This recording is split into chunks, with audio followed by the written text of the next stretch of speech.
السلام عليكم، مرحبا بكم أحبتي دائما في قناتكم قناة أحمد للوصفات الطبخ والتدابير المنزلية.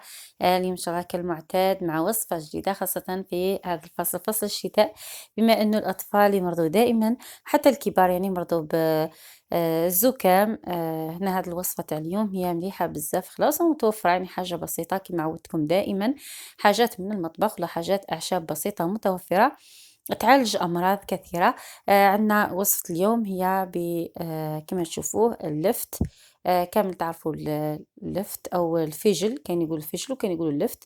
هذا الفجل يكون هو مش الخردل. هذا الفجل يكون كي راكم تشوفوا فيه في الفيديو. يجي اللون تاعو من الفوق كما شفتوا، يجي واحد اللون موف وهو يجي أبيض. هذا يعالج بزاف، يعالج الزكام، يعالج ثاني السعال الحاد، وأيضا حالات الربو. الطريقة تاعو سهلة جدا. هنا راح تجيبوا حبات تاع الفجل، كما راكم تشوفوا تغسلوهم مليح وتحلوهم وتنحيو لهم هذاك الحشو الداخلي هذاك، ما تقدروا تاكلوه. انا عطيته لولادي كلاوه. هذاك تفرغوها خلاص كما تشوفوا بالطريقه اللي انا قاعد نفرغ بها. قلت لكم الطريقة هذه سهلة، لكن النتيجة تاعها رائعة وفيها علاج كبير بزاف، خاصة قلت لكم اللي يسعلوا بزاف. كاين عطيت لكم من قبل وصفة، هي تاع علك صنوبر، مديتها لكم من قبل. هذيك ثاني وصفة يعني ما شاء الله، انا دايما نعتمدها لولادي ونعتمدها حتى لنفسي. قلت لكم وصفة سحرية، هذه كان حطيتها لكم من قبل في فيديو. مجرد ما تستعملوه مرة واحدة راح يتنحى السعال نهائيا.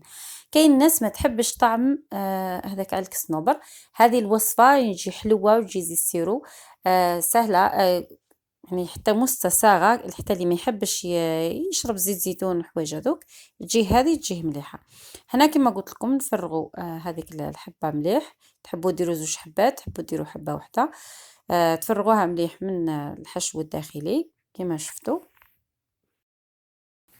هكا بالطريقة هذه.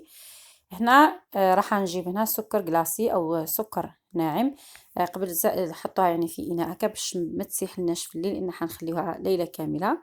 جيبوا اناء اللي باش ما تفرغش، حطوها هكا وجيبوا كميه من سكر جلاسي. هذا ما راح نحتاج، يعني زوج حوايج فقط اللي هي الفجل، ومعها ايضا كميه من سكر جلاسي. حنلوحوا نعمروا هذاك الفجل اللي كنا فرغناه كما شفتوا،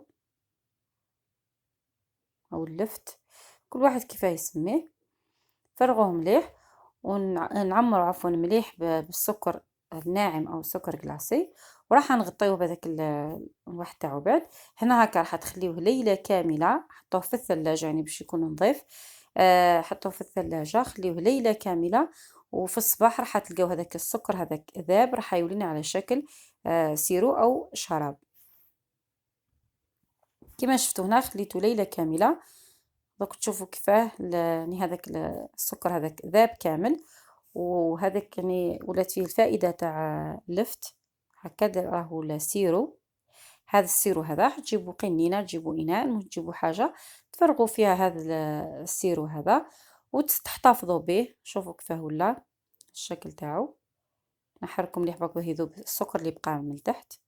حطوه في إناء وحطوه في الثلاجة، ودايما خليوه مثلا مع الصباح مع الفراغ ونص نهار وفي الليل 3 مرات في اليوم.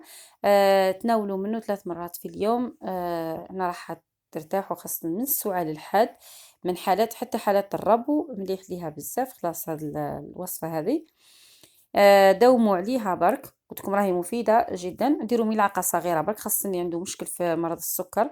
تسمى هنا اللي عنده مرض السكر يدير الوصفة الأخرى، ما يستعملش هذه، يستعمل الوصفة تاع علك صنوبر.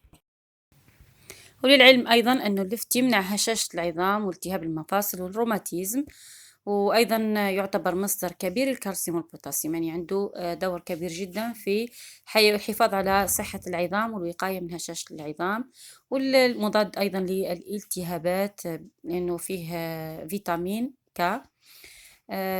قلتلكم يعني فيه فوائد كبيرة بزاف اللفت، مش غير أن يعالج الصدر والالتهابات تاع الصدر والسعال. ننصحكم به سواء أكل ولا بهذا الطريقة هذه. كان هذا هو فيديو اليوم، إن شاء الله تكونوا استفدتوا، وإن شاء الله تستعملوا الوصفة هذه وتفيدكم. نتلاقاو إن شاء الله في فيديو جديد، ودايما ما تنساوش يكون عندكم أي مشكل ولا تحوسوا على أي علاج شاركوه لي في التعليقات، وإن شاء الله نلقاو لكم الحل. نتلاقاو في فيديو قادم، إلى اللقاء.